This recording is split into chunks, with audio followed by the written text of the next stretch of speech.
नमस्कार. शंखनाद प्रस्तुत विशेष मुलाखत या मालिकेत मी अश्लेषा आपणा सर्वांचं स्वागत करते.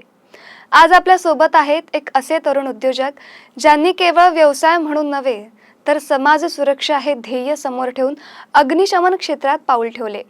वाढते शहरीकरण आणि वाढत्या अपघातांच्या काळात फायर एक्सटिंग्विशर हे केवळ भिंतीवर टांगवण्याचे साधन नसून ते जीव वाचवण्याचे एक महत्त्वपूर्ण शस्त्र आहे. अत्यंत कमी वयात या आव्हानात्मक क्षेत्रात एक वेगळी ओळख त्यांनी निर्माण केली. या तरुणाचा प्रवास नक्कीच प्रेरणादायी आहे.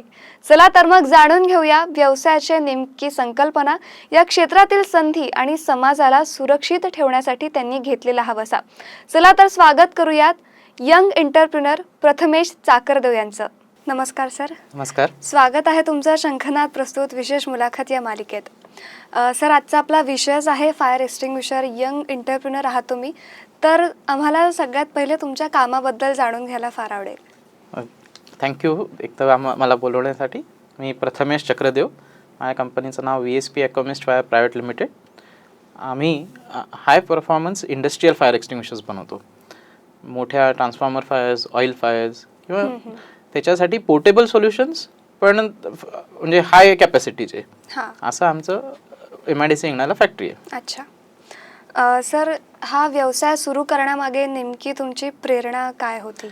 माझी प्रेरणा म्हणजे माझे वडील. आणि आम्ही म्हणजे तसा आता फायर एक्सटिंग्विशर्स फायर फायटिंग इंडस्ट्रीमध्ये आमचं हे 3rd जनरेशन आहे. अच्छा. म्हणजे माझ्या आजोबांनी चालू केलं तेव्हा सर्व्हिसमध्ये होतो आम्ही, आणि माझ्या वडिलांनी मॅन्युफॅक्चरिंग चालू केलं. म्हणजे सुरुवातीपासूनच तोच वारसा सुरू आहे असं म्हणता येईल. येस, म्हणजे लहानपणीपासून मी पाहतोय की म्हणजे फायर फायटिंग इंडस्ट्रीमध्येच आहे, तर त्याच्यामुळे आम्ही मॅन्युफॅक्चरिंगमध्ये मग आता लेगसी पण आहे आणि ती कंटिन्यू पण करायची आहे, असं ते इन्स्पिरेशन आहे. तेव्हाच्या म्हणजे जेव्हा हा बिझनेस सुरू झाला त्या तुलनेत आणि आजची जशी की तुमची 3री पिढी आहे, तर तेव्हाचा आणि आत्तामध्ये काय फरक जाणवतो एक तुम्हाला?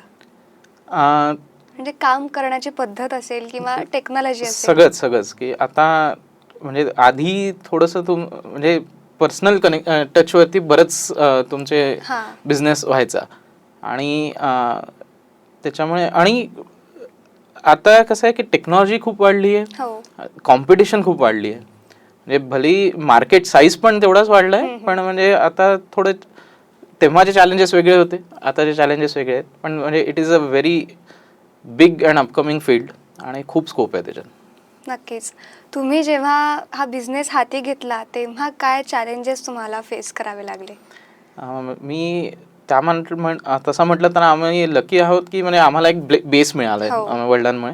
पण आता चॅलेंजेस असे आहेत की तेच की कॉम्पिटिशन खूप जास्त आहे आता. म्हणजे आपण आणि आम्ही निश फील्डमध्ये काम करतो. आमचे फायर एक्सटिंग्विशर्स कन्व्हेन्शनल नाही आहेत, टेक्नॉलॉजी वेगळी आहे, तर त्याचं थोडंसं मार्केटिंग आणि हे म्हणजे लोकांना अजून लोकांपर्यंत पोचवायचं कसं, कारण की ही फील्ड थोडी वेगळी आहे. थोडंसं अजूनही ट्रेडिशनल कन्व्हेन्शनल एक्सटिंग्विशर्सवरती लोकांचा जास्त विश्वास आहे, तर हे त्यांना विश्वास करून देणं की हे पण प्रॉडक्ट तुम्ही घेऊ, म्हणजे हे असं आहे आणि हे तुम्हाला नक्कीच कामात येईल. तर हे असं थोडे चॅलेंजेस आहेत, पण खूप म्हणजे एक्साइटिंग फील्ड आहे. या क्षेत्रातही नवीन संधी असतील तर त्याबद्दल तुम्ही तरुणांना काय सांगाल? ॲक्च्युली इंडियामध्ये फायर फायटिंग म्हणजे फायर अँड सेफ्टी हा तसं म्हटलं तर माझ्या म्हणजे 2-3 रिपोर्ट्सप्रमाणे अराउंड 5,000 करोडची इंडस्ट्री आहे. अच्छा.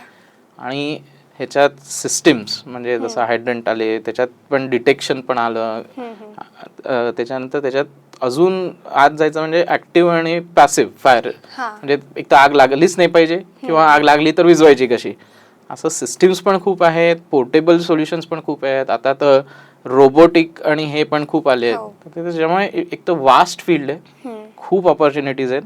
आणि म्हणजे तुम्ही सिस्टीम्समध्ये जाऊ शकता किंवा साधे फायर एक्सटिंग्विशर रिफिलिंग आणि त्याचं सर्व्हिसिंग ही पण खूप मोठी फील्ड आहे, कारण की आता सगळीकडे कंपल्सरी होतात आहे. तर आपल्या इंडियाचा व्हॉल्यूमच इतका आहे की तो खूप चांगला बिझनेस आहे. नक्कीच सर. कोणत्याही बिल्डिंगमध्ये आग लागणं किंवा त्यासाठी लागू नये यासाठी एक पर्टिक्युलर मशीन बसवली जाते, तर काय एक त्याचं काम असतं आणि लोकांनी पण त्याची जागृती कशी ठेवायला हवी? अगदी बेसिकमध्ये म्हटलं गेलं तर सगळ्यात सिम्पल हे फायर एक्सटिंग्विशर्स आहेत. तर ते आपल्याला कोणचं फायर एक्सटिंग्विशर कसं वापरायचं असतं हा. हे एक बेसिक माहिती पाहिजे, ह्याचा थोडासा अवेअरनेस अजून झाला हो. पाहिजे. कारण की आपण पाहतो पण ते कसं ऑपरेट करायचंय किंवा ते माहिती नसतं ते बरेचदा. कधीच माहिती नसतं हम्म. किंवा ते एकदा आपण कधी वाचतही नाही त्याच्यावर काय लिहिलं असतं. बरोबर. पण ते एक सगळ्यात फर्स्ट एड फायर फायटिंग जे म्हणतात ते सगळ्यात सिम्पल आणि सोपं आहे. ते सगळ्यांनीच एकदा म्हणजे त्याचा अवेअरनेस करून घ्यायला पाहिजे. हो. आणि कोणत्या आगीवरती कोणचं फायर एक्सटिंग्विशर वापरायचं हे थोडंसं एक आहे. पण त्या मानाने तरी काहीच नसल्यापेक्षा कोणतंही एक फायर एक्सटिंग्विशर जे आहे ते वापरलं तरी बरं आहे. नक्कीच सर. तुमच्या अनुभवामध्ये आलेली एखादी अशी एक्स्ट्रीम केस जी तुम्ही हँडल केली ती आम्हाला ऐकायला आवडेल सर. नाही तर आम्ही तसं प्रायमरीली मॅन्युफॅक्चरर आहे त्याच्यामुळे अच्छा. पण आमचे फायर एक्सटिंग्विशर जे आता फील्डमध्ये आहेत की त्यांनी बऱ्याच म्हणजे आता जसं MSCB आहे किंवा म्हणजे पारेषण तिथे मोठ्या आगी जेव्हा ट्रान्सफॉर्मरला वगैरे लागतात तर तिथे आपलं एक्सटिंग्विशर वापरून त्यांनी ती आग विझवली आहे आणि ते कामात आलं असं आपल्याकडे बरेच फीडबॅक आले आहेत आपल्याकडे. तर ते त्याचं एक समाधान आपल्याला आहे की आपलं एक्सटिंग्विशर कामात आलं आणि ते त्यांनी आग विझवली. बरोबर सर. लोकांमध्ये अजूनही जागृती नाहीये, लोक अवेअर नाहीये की मशीन कशी वापरायची त्याबद्दल. तर अजूनही यात सुधारण्याची गरज आहे असं तुम्हाला वाटतं का? हा म्हणजे मशीन्स इझी टू यूज आहे पण त्याचा अवेअरनेस नक्कीच त्याच्यावरती काम करायला पाहिजे आपण की कॅम्प्स घेता येतील किंवा त्याचं इवन हाही एक खूप चांगली बिझनेस ऑपॉर्च्युनिटी आहे की जस्ट अवेअरनेस फायर फायटिंगचं की कोणत्या प्रकारच्या आगीला कोणतं एक्सटिंग्विशर वापरलं पाहिजे किंवा कसं वापरलं पाहिजे हे पण एक खूप मोठं म्हणजे कॅम्प्स घेऊन आणि हे this is also a very good business opportunity. नक्कीच सर. अग्निशमन उपकरणे अनेक वेळा बिल्डिंग्समध्ये असतात पण त्याची देखभाल करणं पण किती गरजेचं आहे त्याबद्दल काय सांगाल? खूपच एक्सटिंग्विशर असणं आणि ते मेंटेन्ड असणं ह्याच्यात कारण की बरेच वेळा त्याच्याकडे वर्षानुवर्ष लक्ष नाही दिलं जात तर त्याच्यात कधी मीडियम लिकेज होऊन जाऊ शकतं किंवा ते जाम होऊ शकतं. तर हे सर्व्हिसिंग हे त्याचा खूप मोठा पार्ट आहे की म्हणजे वर्षातनं एकदा तरी ते चेक तरी करायला पाहिजे. रिफिलिंग हा प्रश्न वेगळा आहे. रिफिलिंग नॉर्म्स वेगळे आहेत. त्याचं 3 वर्ष 5 वर्ष मधनं एकदा रिफिलिंग करायचं असतं पण चेकिंग तरी नक्कीच वर्षातनं एकदा नक्कीच करायला पाहिजे. नक्कीच सर. आजची युवा पिढी आहे जी अनेकांचं स्वप्न असतं की नोकरीच्या शोधात फिरण्यापेक्षा नोकरी देणारे बनूयात. तर या फील्ड मार्फत तुम्ही युवा पिढीला किंवा बिझनेस म्हणून एक काय सांगाल? मी जसं म्हटलं की खूप एक तर अपकमिंग फील्ड आहे आणि खूप मोठी फील्ड आहे आणि जसं आता रेट्रोॲक्टिव्हली पण सगळ्या जुन्या बिल्डिंग्सलाही फायर एक्सटिंग्विशर्स वगैरे आणि त्याच्या सिस्टम्स इव्हेंच्युअली कंपल्सरी होणारच आहे.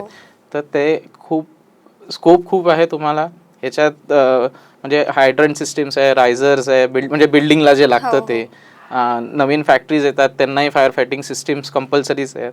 तर ह्याचं मेंटेनन्स आणि रिफिलिंग किंवा हे इन्स्टॉल करणं हा खूप मोठा एक संधी आहे. हे नक्कीच एक्सप्लोअर करायला हरकत नाही. नक्कीच सर. असा एखादा अनुभव आलाय का तुम्हाला की बऱ्याच वर्षापासनं मशीन लावली पण तिचा काही उपयोग नाही आला आणि जर एखाद्या वेळेला अशी सिच्युएशन आली की वापरायची आणि ती मशीन कामच करत नाहीये? असं खूप इन्सिडेन्सेस ऐकलेत आम्ही आणि पाहिले पण आहेत की आपण घेऊन घेतो म्हणजे बरेच बिल्डिंग मध्ये वगैरे एक्सटिंग्विशर्स लागले असतात पण ते 7-8 वर्षानंतर काय आमच्याकडे काहीच होत नाही, आम्हाला काही गरज नाही. पहिले 1-2 वर्ष सगळेच करतात. अरे त्यांनी काय नुसतंच आमचे पैसे जातात किंवा ते एक इन्शुरन्स सारखंच आहे की तुम्हाला ते जोपर्यंत गरज वाटत नाही तोपर्यंत ते वेस्ट ऑफ मनी वाटतं पण ऍक्च्युअली जेव्हा गरज येते तेव्हा त्याचा इम्पॉर्टन्स कळतं. तर असं इंडस्ट्रीमध्येही झालंय, आपल्या नागपूरच्याच बऱ्याच इंडस्ट्रीजमध्ये झालं की आमच्याकडे अरे काहीच होत नाही, आमच्याकडे काही 15-20 वर्ष जुन्या कंपन्या आहेत की आमच्याकडे आगच लागत नाही. पण ते असं असतं की जेव्हा लागते तेव्हा त्याचा इम्पॉर्टन्स कळतं किंवा तेव्हा मग आपल्याकडे सगळं नीट हवं. नक्कीच. तुमची एवढी मोठी मॅन्युफॅक्चरिंग कंपनी आहे तर हे सगळं सांभाळताना एक मनात कधी भीती असते का की आग लागता कामा नये किंवा लागली तर आपण काय करू शकतो, याबद्दल काय काळजी घेता तुम्ही? तर आता आम्हीच याच बिझनेस मध्ये असल्यामुळे आमच्याकडे आम्ही बरेच त्याची काळजी घेतो की तसं सेटअप काय काळजी घ्यायला त्याबद्दल काय सांगा? ते सेफ्टी नॉर्म्स जे आहेत ते म्हणजे थोडे म्हणजे आपण बनवतो तेव्हाच थोडे फॉलो केले तर अजून सोपं होतं. आणि ते बेस्ट इंडस्ट्री प्रॅक्टिसेस आणि ते जे गाईडलाईन्स आहेत प्रत्येक इंडस्ट्री रिलेटेड आणि जसं तुमचं हजार्ड हे आहे की म्हणजे जसं आता काही केमिकल फॅक्टरीज असतात त्यांना जास्त हजार्ड म्हणजे त्यांच्याकडे जास्त काळजी घ्यायला पाहिजे किंवा काही जिथे रिस्क कमी आहे तर आपापल्या रिस्क प्रोफाईलप्रमाणे तसं स्टडी करून थोडी एक्सटर्नल बाहेरची मदत घेऊन सुद्धा तुम्ही ते एकदा आपल्या फॅक्टरीचं ऑडिट किंवा आपल्या ह्याचं फायर ऑडिट करून घेतलं आणि त्याच्याप्रमाणे आपल्याकडे सगळं आहे की नाही हे एन्श्युअर केलं तर नक्कीच म्हणजे काही होऊ नयेच, पण झालं तरी मग आपण रेडी पाहिजे. अच्छा. भविष्यात तुम्हाला हा बिझनेस वाढवण्यासाठी तुमचे काय प्लॅन्स आहेत, काय स्ट्रॅटेजी आहेत तुमच्या? कसं आहे की या बिझनेसमध्ये तुम्हाला R&D करणं म्हणजे की टेक्नॉलॉजी सोबत पुढे जाणं किंवा काही नवीन करणं हे तर गरजेचं आहेच. आणि दुसरं की जे तुम्ही करताय त्याच्यात क्वालिटी मेंटेन करणं हे पण खूप गरजेचं आहे. कारण की हे कसं आहे की फायर फायटिंग हा थोडा रेप्युटेशनवरती पण आहे की कसं आहे की जो एखादं म्हणजे ते तुम्ही it takes years to build the reputation and it can be एका इन्सिडेंटमध्ये तुमचं नाव खराब होऊ शकतं. तर त्याच्यासाठी क्वालिटी मेंटेन करणं जी एक्झिस्टिंग आहे ती तर आहेच, पण नवीन काहीतरी मार्केटमध्ये आणणं राहणं. तर तसं आता आमचे जे एक्सटिंग्विशर्स आहेत ते तर आम्ही टेक्नॉलॉजी आमची वेगळी आहेच, पण आम्ही त्याच्यात अजून प्रयत्न करत असतो की नवीन प्रॉडक्ट्स आणता येतील किंवा नवीन जसं फील्डमधनं रिपोर्ट येतात की आम्हाला असे चॅलेंजेस आहेत तशावरती आपण थोडे ते कस्टमाइज पण करतो. तुम्ही आता टेक्नॉलॉजीबद्दल बोललात, तर जे तुम्ही म्हणालात की वेगवेगळे प्रॉडक्ट लॉन्च करणं आहे किंवा लोकांना काय हवं आहे त्यांच्यानुसार गरजा त्यांना देणं, तर नेमकं काय असतं ते आणि टेक्नॉलॉजीचा याच्यात काय फायदा होतो? बरं, आता एक बेसिकली कसं की आता कन्व्हेन्शनल एक्सटिंग्विशर्स जे आहेत त्याचं कसं आहे की तेच पावडर आहे, तीच पाणी किंवा हे टेक्नॉलॉजी वर्षानुवर्ष बरीच सिमिलर आहे. की त्याचं आता जसं छोटे एक्सटिंग्विशर असतात ते तर त्याचे कॅपॅसिटी आणि त्याचं पर्पज वेगळं आहे, पण त्याचा आम्ही जसं आमच्या फील्डमध्ये आम्ही पोर्टेबल फायर एक्सटिंग्विशर्स बनवतो ट्रॉली बेस्ड. तर त्यांचं कसं आहे की जे कन्व्हेन्शनल फायर एक्सटिंग्विशर आहे त्यांच्या टेक्नॉलॉजीचं लिमिटेशन असं आहे की त्याची रीच कमी असते, म्हणजे ते पोचत नाही आगीपर्यंत. 3 ते 5 मीटर त्याचा थ्रो आहे. आपण असं केलं आहे की आपल्या ह्याचं 15 मीटर थ्रो आहे आणि हाईटवरती पण जातं, हाईटवरती बाकी कोणचे एक्सटिंग्विशर जात नाही. तर ही अशी आपण टेक्नॉलॉजी यूज करून हे चेंजेस केले आहे की कारण की फायर फायटिंगमध्ये बेसिकली लोकांना काय आहे की आग लागल्यावर पहिले घाबरतात की आणि म्हणजे माझ्या जीवाला धोका मी कशाला करू. म्हणजे त्यांना कॉन्फिडन्स पाहिजे की एक्सटिंग्विशर सिम्पल आहे आणि त्यांनी मला आग विझवताना कॉन्फिडन्स तरी येईल. तर आपल्या एक्सटिंग्विशरचं खासियत ती आहे की एक तर इझी टू यूज आहे आणि दुसरं दुरून आग विझवता येते. मोठी आग जरी असेल तरी 10 ते 15 मीटर म्हणजे ऑलमोस्ट 50 फूट जातं. इतक्या दुरून तुम्ही ॲटलिस्ट अटेम्प्ट तरी करू शकता की आग प्रयत्न तरी करतो मी विजली तर विजली नाही तर नाही असं तरी. नाही तर काय छोटे एक्सटिंग्विशर असतात किंवा जे कन्व्हेन्शनल एक्सटिंग्विशर असतात, आग थोडी जरी मोठी झाली तर मी तिला अप्रोचच करता येत नाही, त्याचं इंटेन्सिटी इतकी असते. तर तेव्हा मी म्हणजे का अटेम्प्ट करू असाही थोडा प्रश्न येतो. बरोबर. एवढी मोठी मॅन्युफॅक्चरिंग कंपनी सांभाळताना टीमचं कसं सहकार्य असतं तुम्हाला? टीम तर लागतातच, म्हणजे कारण की बरेच आजकाल मार्केटिंग आणि सेल्स हा खूप मोठा विषय आहे. सगळीच म्हणजे सगळ्या आमचा नाही सगळ्याच इंडस्ट्रीला प्रत्येक फील्डमध्ये हा सेल्स इज. तुमचं प्रॉडक्ट किती चांगलं असलं तुम्हाला सेल्सच नसतील तर त्याचा काही फायदा नाही. तर त्याच्यामुळे आजकाल चांगली टीम असणं हे खूप गरजेचं झालंय सगळ्याच फील्डमध्ये. एकटा माणूस जेवढं करू शकत नाही तेवढं टीमवर्क नक्कीच करतं. 100%. माझा शेवटचा प्रश्न तुम्हाला, जेव्हा इतर लोकांकडनं म्हणजे लोक जेव्हा प्रॉडक्ट विकत घेतात तेव्हा एक समाधान म्हणून काय त्यांच्या प्रतिक्रिया असतात? त्यांच्या म्हणजे ऍक्च्युली तुमचं प्रॉडक्ट आम्हाला कामात आलं ह्याच्याने आम्हाला खूप समाधान मिळतं आणि त्यांना तर म्हणजे आता जसं त्यांच्या बेसिक रिक्वायरमेंट्स असतात की आम्हाला इझी टू यूज पाहिजे. कारण की बरेच वेळा काय होतं, प्रोक्युरमेंट करणारे लोक वेगळे असतात, एंड युजर्स वेगळे असतात. बरेच इन्स्टिट्यूट म्हणा, गव्हर्नमेंट कुठेही म्हणा की इंजिनियर लोक वगैरे किंवा हे लोक डिसिजन घेतात, परचेस करतात, पण एंड यूज करणारे लोक वेगळे असतात. त्यांना इझी टू यूज आणि त्यांना कॉन्फिडन्स येईल असं एक्सटिंग्विशर्स पाहिजे मार्केटमध्ये, ते आम्ही बनवतो. तर त्याच्यावर आम्हाला म्हणजे वी आर व्हेरी हॅपी की आम्हाला फीडबॅक चांगला आहे आणि आपण ती क्वालिटी मेंटेन करतो आणि करत राहू. आम्ही स्पेशल प्रोडक्ट्स बनवतो. आमचं एक DCP gun type fire extinguisher आहे जी पेटंटेड टेक्नॉलॉजी आहे. त्याचं मुख्य म्हणजे की त्याचं परफॉर्मन्स पॅरामीटर्स हे कन्व्हेन्शनल एक्सटिंग्विशर्सपेक्षा खूप हाय आहेत. म्हणजे जसं कन्व्हेन्शनल एक्सटिंग्विशर 3 ते 5 मीटर असतील तर आपलं 15 मीटर जातं आणि ते हाईटवरती वापरता नाही येत, तर आपलं 10 मीटरपर्यंत हाईट त्याची जाते. आणि त्याची फायर रेटिंगही खूप जास्त आहे. म्हणजे फायर रेटिंग म्हणजे आग विझवायची क्षमता ही जे प्रॉडक्ट जे मार्केटमध्ये आहे त्याच्यापेक्षा आपली जास्त आहे. आणि हे एक गनच्या स्वरूपाने त्याचा कंट्रोल ऑपरेटरकडे असतो. त्याच्यामुळे असं ते आपलं वेगळं प्रॉडक्ट आहे. आणि त्याचं अप्लिकेशन एरियाज खूप वाईड आहेत. म्हणजे जिथेही आग लागतात तिथे ते वापरू शकतात. आणि इवन मोठ्या आगी जसं ट्रान्सफॉर्मर झाल्या, ऑइल झाल्या, किंवा जिथे अप्रोच होता येत नाही, जिथे फायरची इंटेन्सिटी खूप जास्त असते, तिथे दुरून आपण ही कंट्रोल तरी नक्कीच करू शकतो. असा आपलं प्रॉडक्ट आहे.